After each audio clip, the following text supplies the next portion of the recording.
Hello there, boxing fans around the world. Thank you for joining me once again for another episode of Boxing News Headlines here on Talkin Fight. And I see we have quite a few things to go through, but it shouldn't take too long. Let's start off with one of our favorite subjects, Eddie Hearn. Seems he's still a little upset with Oscar de la Hoya, criticizing his matchmaking of superstar, quote-unquote, Canelo Alvarez, who Eddie decided to put in the ring against one of his stablemates, John Ryder, rather than fighters such as David Benavidez or, again, Dimitri Bivol. Anyway, De La Hoya is officially sick of Hearn matching Canelo against all these British fighters.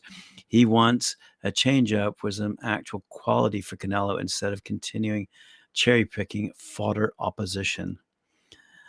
This, by the way, as you can imagine, comes courtesy of my friends over at BoxingNews24.com and the writer Sean Jones, who says, with the way Hearn is matching Canelo, he's extending his career, keeping him on top artificially by swerving the killers that might knock him off the top, sending him to the scrap heap, which some feel would be his fate if he were to tangle with the Mexican monster Benavidez and David Morrell.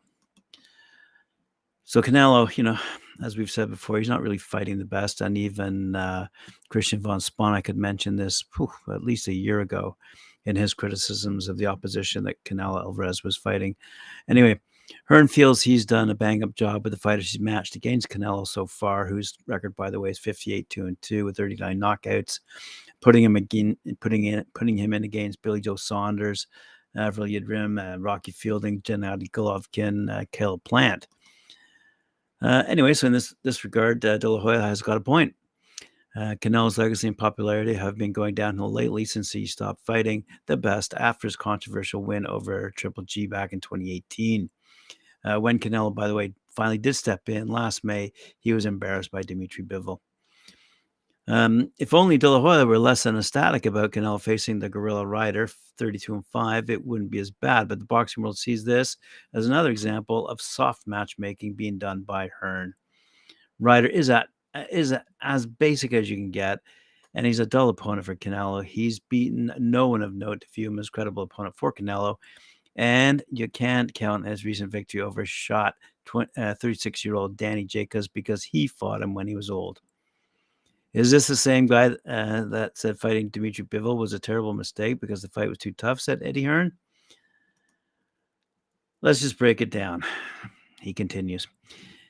In Canelo's last 4 fights, he's been unifying against Billy Joe Saunders in front of 75,000 people at Dallas Cowboy Stadium in Arlington, Texas, fighting against another champion for the undisputed title in Caleb Plant in Las Vegas, Dimitri Bivol moving up light heavyweight, which everyone said, ridiculous, that fight's too tough, and Triple G. That's Canelo's last 4 fights, said Hearn. What Hearn fails to say is that Billy Joe Saunders was viewed as a paper champion in the eyes of many fans, and Triple G was old and shot to pieces when Canelo recently fought him. As for Plant, he's about to get destroyed by the Mexican monster Benavidez come Saturday. Now he has a mandatory because he owns these belts. A guy, John Ryder, that is number 1 in the world with the WO, coming off a win against Danny Jacobs and Zach Parker, Oscar de la Hoya. You can't have a sensible conversation with him, said Hearn. You can't have a sensible conversation with him at all, but you certainly can't have one about Canelo Alvarez. De La Hoya should really show some respect to Canelo, who really kind of saved and changed his business, in all honesty, and worry about Gilberto Ramirez the other night. He can be 13 pounds over, and Jaime Munguia has the worst matchmaking of any career I've ever seen. So just to focus on the present, not the past, Canelo Alvarez has gone. He's left you. He's not coming back. So dry your eyes and let's just all be friends, said Hearn. When it suits, answered Hearn when asked why De La Hoya was friendly to him in Abu Dhabi. You want to slag someone off on Twitter and then say, hey, buddy, I don't really get it, but whatever. Anyway, so Canelo versus John Ryder is not pay-per-view. It's part of the DAZN subscription. In fact, that sounds like a mistake to me that I'm going to have to review because that sounds like too much value. I guess Hearn's talking about Canelo Ryder not being on pay-per-view on DAZN in the UK because it is in the US. It's on pay-per-view and the fans aren't happy about it. That fight being on pay-per-view in the UK would make more sense because Ryder is, after all, British, and someone like the English fans would be more than willing to pay to see than the Americans. So there's a bit of an update. Now, speaking of Dave Benavidez, who apparently is going to smash Caleb Plant, also on the fight, I just wanted to point out for my friends over in England that Cody the Crippler Crowley is facing Abel Ramos on that very same night in the welterweight division. There are other notables on that list on the undercard as well, but easily Googleable, and go have a look at it. In the meantime, I want to talk about what Dave Benavidez is going through on a personal level when it comes to his shall we say, fighting partner, Caleb Plant, because he finds it rather laughable that his critics are still on about his, shall we say, weight. The undefeated former 168-pound champion, undefeated, I might emphasize, from Phoenix, has had to defend himself from accusations of laziness and gluttony over the years, stemming from circumstances that are partially his own doing. As we all know, the 26-year-old Benavidez has the unfortunate distinction of having lost his WBC super middleweight title twice, but for both reasons had nothing to do with his conduct outside. But for both reasons that had to do with his conduct outside the ring. In 2018, he was stripped of his title for the first time for testing positive for cocaine. Benavidez regained his title with a stoppage of Anthony Durrell in 2019, but would lose it on the scales ahead of his next fight against Romer Alexis Ogayo, and that was in 2020. So Benavidez, who's on the chubby side as a child, he admits, still frequently gets mocked regarding his weight, including Caleb Plant, the former 168-pound titleist from Nashville, has often lampooned his adversary by calling him Fat Boy. Well, that is just stirring the pot, if you ask me, so we're going to see a great fight upcoming between these two. Benavidez and Plant will face each other in a highly anticipated 168-pound grudge bout March 25th at the MGM Grand Garden Arena in Las Vegas. Tickets available, by the way, on talkinfight.com. In the end, Benavidez would be more bothered by, say, having a flabbier midsection than the average elite prize fighter if it meant he would be unable to dominate and knock out his opponents, but that clearly hasn't been the case. He said, I still deal with it to this day, being called fat. Even Caleb Plant's talking shit, saying fat boy this, fat boy that. But at the end of the day, all these dudes are cut up. They're all marked up, and they don't have a fucking knockout. And then you go on the opposite side, and you got someone with that. That is the fat boy. Supposedly, he has 26 fights. He has 23 knockouts. So you tell me who's doing it right. I don't care what people say.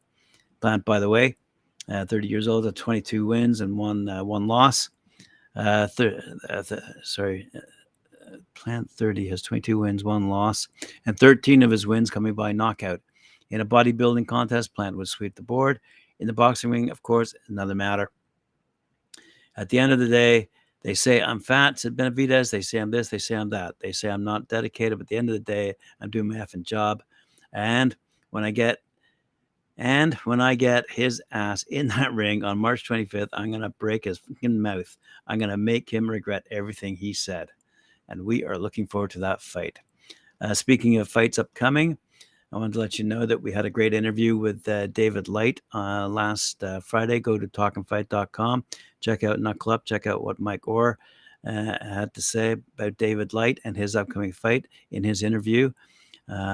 David Light talks about Lawrence Okolie, who he'll be fighting next for the WBO World Cruiserweight title bout. I thought I'd let you fight fans know that David Light's been doing quite a few interviews of late, but I think we've got the scoop on this one. So check out our interview with David Light on talkinfight.com, specifically Mike Orr's show, Knuckle Up. Elsewhere around the world of boxing, we see that Oscar Valdez and Adam Lopez will meet in a 130-pound rematch on May 20th in Las Vegas. That bout will serve as the chief support for the Devin Haney-Vasily Lomachenko fight for the Undisputed Lightweight Championship, which will be shown on ESPN Plus on pay-per-view.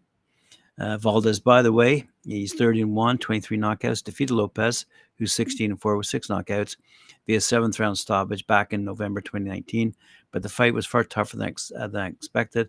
Lopez is a major underdog, floored Valdez in round number 2 before the Mexican Olympian rallied for the technical knockout and a victory. Valdez and Lopez were set to fight different opponents on that particular night, but after Valdez's original opponent came in overweight, the match was pieced together for the following night. So good fights upcoming, including the Anthony Joshua, Jermaine Franklin, the undercard being announced. We see rising British heavyweight champ Fabio Wardley. He's 15-0, 14 knockouts. Will face American Michael Palit Coffey, who's 13-3 with 10 knockouts. On the undercard of that Anthony Joshua clash, as I said, with Jermaine Franklin, has taken place at the O2 in London on April 1st, April Fool's Day, live worldwide on DAZN. Undefeated middleweight Austin Ammo Williams will also go head-to-head on that night against unbeaten rival Felix Cash, with Ammo meeting River Wilson Bent.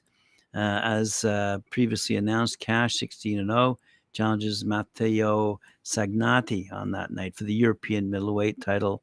And also featured is Campbell Hatton, 10-0, undefeated, the son of British boxing legend Ricky Hatton, and he'll be taking on Lewis Fielding, who's 10-7 with 1 knockout.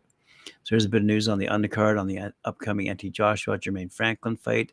And that, my friends, is all the news fit to print here on Talkin Fight. The link for the interview I mentioned with David Light, it's on talkinfight.com. On Mike Orr's show, Knuckle Up, that took place on Friday. It'll be easily found on under our episodes link. Anyway, thank you for joining me. Appreciate it. Remember to like, share, subscribe, hit that notification bell. And we'll see you later on at 4 p.m. when I join Mike Orr and Cedric Ben for their show, Knuckle Up.